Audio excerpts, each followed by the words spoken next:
टमाटर और प्याज के रेट कितने हाई थे। अभी हम लोगों ने पाकिस्तान ने इंडिया से हेल्प मांगी, उन्होंने कहा हमारे साथ ट्रेड करें इन चीज़ों पे, वेजिटेबल्स पे। इंडिया ने भरपूर साथ दिया, पाकिस्तान का ट्रेड की उन्होंने मना नहीं किया मुश्किल हालात में। अब यहाँ सवाल ये है कि जब हमें ट्रेड करने से सस्ते दाम पे चीज़ मिल रही है पाकिस्तान को, इस एमरजेंसी ट्रेड को आपको नहीं लगता परमानेंट ट्रेड बनानी चाहिए? एग्जैक्टली बेटा, बिल्कुल 100% बनाना चाहिए। और मैं समझता हूँ कि पाकिस्तान के साथ इंडिया के मामलात इतने ख़राब नहीं हैं।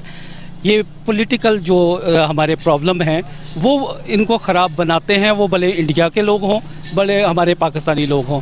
अदरवाइज़ हमारे अवाम का अगर उधर से पॉइंट ऑफ व्यू ली जाए, हमारे पाकिस्तानियों का लिया जाए, तो हमें उनसे कोई प्रॉब्लम नहीं। यहाँ पर सवाल आपने खुद ही मुझे बोला है, इवन इंडियन पॉलिटिक्स और इंडियन अवाम का कहना है कि जब भी पाकिस्तान के बुरे वक्त में हमने उनका साथ दिया है तो आगे से पॉलिटिक्स का, पाकिस्तानी पॉलिटिक्स का हमें रद्द अमल फीडबैक अच्छा नहीं मिला कभी। आप इस बारे में क्या राय रखते हैं? जी बिल्कुल, मैं इसको डिनाई नहीं करता। बिल्कुल हमारे ये हर चीज़ को सियासत में ले जाते हैं और अपनी सियासत में चमकाने की कोशिश करते हैं, और कोई बात करता है तो उसको ये बोलने नहीं देते, ठीक है। जबकि अवाम का अपना हक है, राय देने का हक है और वो दे सकते हैं। तो मैं अपना पॉइंट ऑफ व्यू ये देता हूँ कि इंडिया के साथ ट्रेड होनी चाहिए। वो हमारा हमसाया मुल्क है और हमेशा हमारे साथ वो गाहे बगाहे इंटरेक्शन में रहा है। ये जब भी कोई प्रॉब्लम होती है चैनल्स बंद कर देते हैं, सोशल मीडिया पे पाबंदियां लगा देते हैं, बहुत से मसाइल करते हैं। हालांकि इसको करने से कोई फ़र्क नहीं पड़ता, क्योंकि आजकल इंटरनेट, सोशल मीडिया वायरल है, हर चीज़ कनेक्टिविटी है, हम ग्लोबली कनेक्टेड हैं, ठीक है। और हर शख्स जो है ना, वो अगर ये अपने चैनल्स पे नहीं भी दिखाते तो सब कुछ जो है ना वो उसी तरीके से चल रहा है। अभी आप देखते हैं कि ना इंडियन ड्रामाज लग रहे हैं ना फिर इंडियन मूवीज़ लग रही है, जबकि हमारी यूथ जो है वो ज़्यादा पसंद करती है इंडियन मूवीज़ देखना। करती है जी बिल्कुल, मैं इससे एग्री करता हूँ। हम लोग देखना पसंद भी करते हैं और इस चीज़ को मान लेने में कोई एतराज़ नहीं। किसी का टैलेंट हो उसको अप्रिशिएट करना चाहिए। डेफिनेटली वो लोग हमसे टैलेंटेड हैं, उनके पास टैलेंट है तो उनके टैलेंट को अप्रिशिएट करना चाहिए। फिल्म इंडस्ट्री उनकी बहुत हमारे से हाई फाई है, रिच है, इंडस्ट्री रिच है। हमारे पास ऐसे रिसोर्सेज नहीं हैं। अगर उनके पास है तो उसको हमें अप्रिशिएट करना चाहिए। लेकिन क्योंकि हमारे सियासतदानों ने अपनी सियासत को चमकाना होता है, ये आवाम को जो है उस तरह से प्रिटेंड करते हैं कि जी इंडिया तो हमारा जो है ना वो जानी दुश्मन है। ऐसा नहीं, अवाम ऐसा नहीं सोचती। अवाम को पता है कि अवाम इतनी अवेयर हो चुकी है। ये हमारे सियासतदानों का प्रॉब्लम है बेटा, इसको समझने की ज़रूरत है। अवाम बहुत अवेयर हो चुके हैं, पढ़े लिखे लोग हैं, समझते हैं। हाँ, जाहिल तबके की मैं बात नहीं करता, उनको जिधर को भी लगा देकर वो लग जाए। तो आज भी को इंडिया तो वो कहते हैं दुश्मन। हाँ जी, वो दुश्मन, क्योंकि वो हमारे फीड ऐसा किया करवाया जाता है ना, ऐसा नहीं है, ठीक है। ग्लोबल विलेज है, पूरी दुनिया एक दूसरे से कनेक्टेड है। आप इंटरनेट पे बैठे, आप अपने वेब पे जाना, अपना बिजनेस कर सकते हैं, ऑनलाइन बिजनेस कर सकते हैं। आप देखिए कि इंडियन पाकिस्तानीज जो हैं वो लोग आपस में कितने चैट भी तो करते हैं, फेसबुक, ट्विटर और भी बहुत से सोशल मीडिया ऑनलाइन सब लोग बिजनेस करते हैं और बड़े खुश हैं और बड़ी रिस्पेक्ट देते हैं वो पाकिस्तानियों को, ठीक है। भले वो लेडीज़ हों, जेंट्स हों, बहुत रिस्पेक्ट देते हैं, ठीक है। सवाल एक और मेरा आपसे ये है यहाँ पर कि अब भी हम देखते हैं कि इंडिया जो कि एक सब कॉन्टिनेंट में हम अलग हुए थे, ठीक है। अब इंडिया ने हर मुल्क के साथ ताल्लुकात बहुत अच्छे बनाए हैं। रशिया उनके साथ ट्रेड कर रहा है, यूएसए उनमें इन्वेस्ट कर रहा है, IMF का प्रेसिडेंट जो है वो भी इंडियन है, हर जगह पे इंडियन ही इंडियन है। आप क्या समझते हैं कि पाकिस्तान के पॉलिटिक्स क्यों नहीं अच्छे ताल्लुकात बनाते? बेटा ये तो सिंपल सी बात है, इनके तो आपस में ताल्लुकात अच्छे नहीं, ठीक है। हमें बाहर से मुल्क दुश्मनों की ज़रूरत नहीं है। हमारे दुश्मन हमारे घर में मौजूद हैं, ठीक है। और जब घर में ही जो है ना वो हमारा मुहाफ़िज़ जो है वो लुटेरा बन जाए तो हम किसको कहें, हम फरियाद किसके सामने रखें?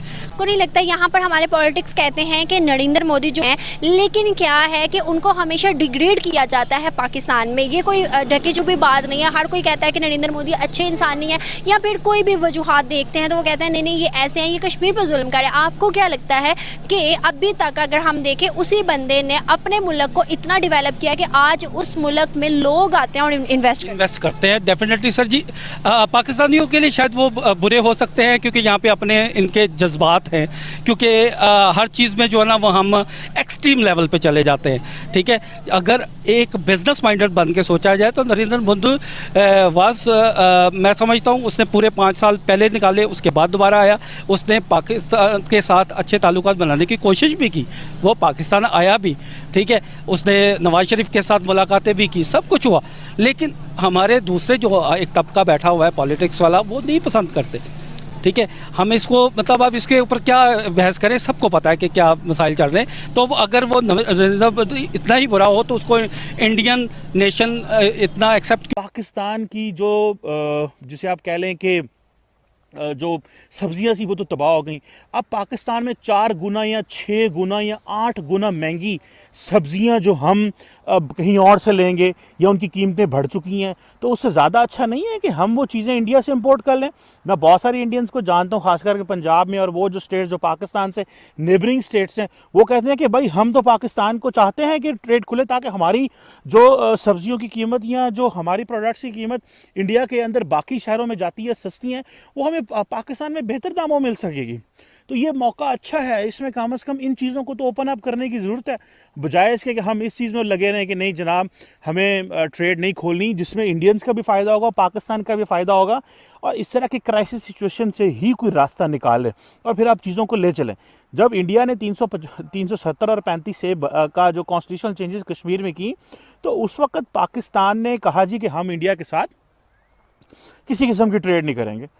तो भाई नुकसान किसको हुआ? नुकसान तो पाकिस्तान को ही हुआ, क्योंकि उसके बाद भी फिर हमें इंडिया से जो है हम रेबीज़ की मेडिसिन तो इंपोर्ट करते हैं। अगर पाकिस्तान में किसी को कुत्ता काटने की या सांप काटने की मेडिसिन आएगी तो वो तो इंडिया से आती है, क्योंकि मैंने पढ़ा था कि पाकिस्तान के और इंडिया के कुत्ते एक जैसे हैं, जबकि चाइना के और पाकिस्तान के कुत्ते एक जैसे नहीं हैं, या सांप एक जैसे नहीं है। So this is not about joke, this is a reality as well. So हमें जो मेडिसिन पाकिस्तानियों को चाहिए वो तो इंडिया से चाहिए। बल्कि मैं आपको मज़े की बात बताऊं कि जब इमरान खान साहब का दौर था और जब पाकिस्तान ने पाबंदी लगा दी कि हमने इंडिया ने क्योंकि 370 और 35 से चेंज कर दिया है और हम बड़ी सख्त इंडिया पर पाबंदियाँ लगाने लगे हैं, तो पाकिस्तान के ट्रेड मिनिस्टर रज़ाक दाऊद ने पाबंदी लगा दी। बाद में मुझे मेरे एक बड़े अच्छे दोस्त फार्मास्यूटिकल इंडस्ट्री के बड़े चैम्पियन हैं, उन्होंने बताया, और इमरान खान साहब के बड़े करीबी इत्तेहादी थे, उन्होंने मुझे बताया कि जब सारी फार्मास्यूटिकल इंडस्ट्री तो चली गई रज़ाक दाऊद के पास कि आपने ये क्या किया है, ये सारी रेबीज़ की मेडिसिन तो हम इंडिया से इंपोर्ट करते हैं, तो आप देखिए पाकिस्तान में क्राइसिस सिचुएशन पैदा हो जाएगी। तो उन्होंने कहा फिर क्या किया जाए? उन्होंने कहा कम से कम ये जो इम्पोर्ट है इसको खोला जाए। फिर वो इम्पोर्ट खोली गई और फिर पाकिस्तान ने दोबारा जो है वो इंडिया से वो मेडिसिन इंपोर्ट करनी शुरू की, इंडिया ने उसकी इजाज़त दे दी। तो यहाँ पे आप देखें कि आप कितने डबल माइंडेड हैं, कंफ्यूज्ड हैं, आपको समझ नहीं है आपने क्या करना है, आपका क्या प्लान है, आपका मुस्तकबिल आपने किस तरह इस्टेब्लिश करना है। सो ये बड़ी एक जिसे कह रहे हैं ना कि एक डिफ़िकल्ट सी सिचुएशन में हमें इस चीज़ की समझ नहीं आ रही कि हमने क्या इम्पोर्ट करना है और क्या इम्पोर्ट नहीं करना, हमने क्या एक्सपोर्ट करना और हमने क्या एक्सपोर्ट नहीं करना। वंस फॉर ऑल खुदारा अपने बैठ के सारी सियासी जमातें इस मसले को देखें कि पाकिस्तान के लिए जो इम्पोर्टेंट है वो आपकी मार्केट है, वो करीबी मार्केट। मुझे याद है कि असद उमर साहब जो इमरान खान साहब के फाइनेंस मिनिस्टर भी रहे और प्लानिंग कमीशन के मिनिस्टर भी रहे, उन्होंने कहा एक दफ़ा अमेरिका जाके कहा जी कि हमें कोई मसला नहीं है, क्योंकि पाकिस्तान के करीब 2 बड़ी मंडियाँ हैं, एक चाइना और एक इंडिया, दोनों की आबादी 1.5 अरब के करीब है, 3 बिलियन की 2 मंडियां हमारे पास हैं। लेकिन अनफॉर्चुनेटली हम उन दोनों मंडियों का कभी फ़ायदा नहीं उठा सके।